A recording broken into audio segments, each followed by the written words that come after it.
ಎಲ್ರಿಗೂ ನಮಸ್ಕಾರ. ಮನೆಯ ಈ ದಿಕ್ಕಿನಲ್ಲಿ ಇದೊಂದು ಫೋಟೋ ಹಾಕಿದರೆ ಸಾಕು, ರಾಕೆಟ್ ವೇಗದಲ್ಲಿ ಇರುವುದು ಸಿರಿ ಸಂಪತ್ತು, ಲಕ್ಷ್ಮಿ ಸದಾ ಮನೆಯೊಳಗೆ ನೆಲೆಸುತ್ತಾಳೆ.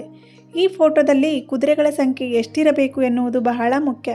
ಜೊತೆಗೆ ಈ ಫೋಟೋವನ್ನು ಯಾವ ದಿಕ್ಕಿನಲ್ಲಿ ಹಾಕಬೇಕು ಎನ್ನುವ ಪಾಲಿಸುವುದು ಕೂಡ ಅಗತ್ಯ.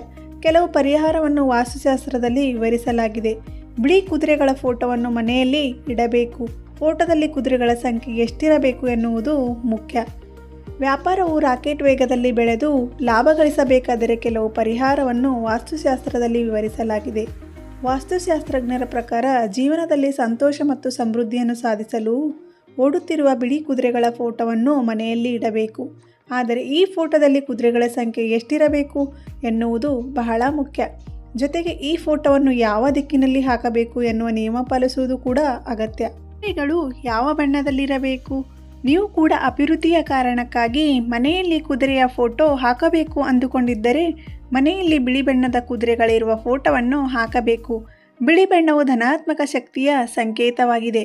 ಆದ್ದರಿಂದ ಬಿಳಿ ಕುದುರೆಗಳ ಫೋಟೋವನ್ನು ಗೋಡೆಯ ಮೇಲೆ ನೇತು ಹಾಕುವುದರಿಂದ ನಕಾರಾತ್ಮಕ ಶಕ್ತಿ ಕಳೆಗುಂದಿ ಉದ್ಯೋಗ ಮತ್ತು ವ್ಯವಹಾರದಲ್ಲಿ ಪ್ರಗತಿಯಾಗುತ್ತದೆ.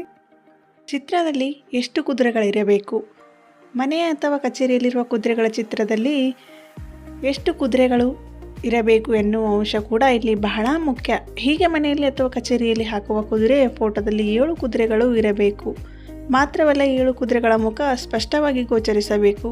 ಆ ಕುದುರೆಗಳು ಸಂತೋಷದಿಂದ ಓಡುವಂತಿರಬೇಕು. ಕುದುರೆಗಳ ಚಿತ್ರವನ್ನು ಯಾವ ದಿಕ್ಕಿನಲ್ಲಿ ಹಾಕಬೇಕು? ಮನೆಯಲ್ಲಿ ಓಡುತ್ತಿರುವ ಬಿಳಿ ಕುದುರೆಗಳ ಫೋಟೋವನ್ನು ಪೂರ್ವ ದಿಕ್ಕಿನಲ್ಲಿ ಹಾಕಬೇಕು. ಈ ರೀತಿ ಮಾಡುವುದರಿಂದ ಗೌರವ ಮತ್ತು ವೃತ್ತಿಯಲ್ಲಿ ಪ್ರಗತಿಯ ಸಾಧ್ಯತೆಗಳಿವೆ ಎಂದು ಹೇಳಲಾಗುತ್ತದೆ.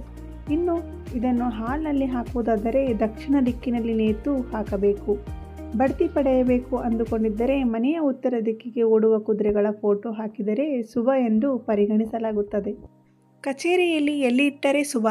ಕಚೇರಿಯಲ್ಲಿ ಬಿಳಿ ಕುದುರೆಗಳ ಫೋಟೋ ಹಾಕಬೇಕಾದರೆ ದಕ್ಷಿಣ ದಿಕ್ಕನ್ನು ಆರಿಸಿಕೊಳ್ಳುವುದು ಸೂಕ್ತ.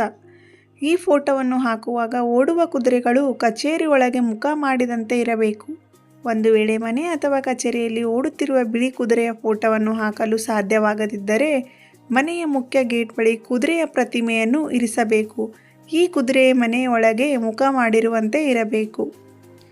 ವಾಸ್ತು ಪ್ರಕಾರ ಈ ಕುದುರೆಯನ್ನು ಮನೆಯೊಳಗೆ ಯಾವ ದಿಕ್ಕಿಗೆ ಹಾಕಬೇಕು, ಇದರಿಂದ ಎಷ್ಟೆಲ್ಲ ಲಾಭಗಳಿವೆ ಅಂತ ಈ ವಿಡಿಯೋದಲ್ಲಿ ನಾನು ನಿಮಗೆ ತಿಳಿಸಿಕೊಟ್ಟಿದ್ದೀನಿ. ವಿಡಿಯೋ ಇಷ್ಟ ಆದರೆ ಒಂದು ಲೈಕ್ ಮಾಡಿ, ಶೇರ್ ಮಾಡಿ, ಹಾಗೆ ಕಮೆಂಟ್ ಮಾಡೋದನ್ನು ಮರಿಬೇಡಿ.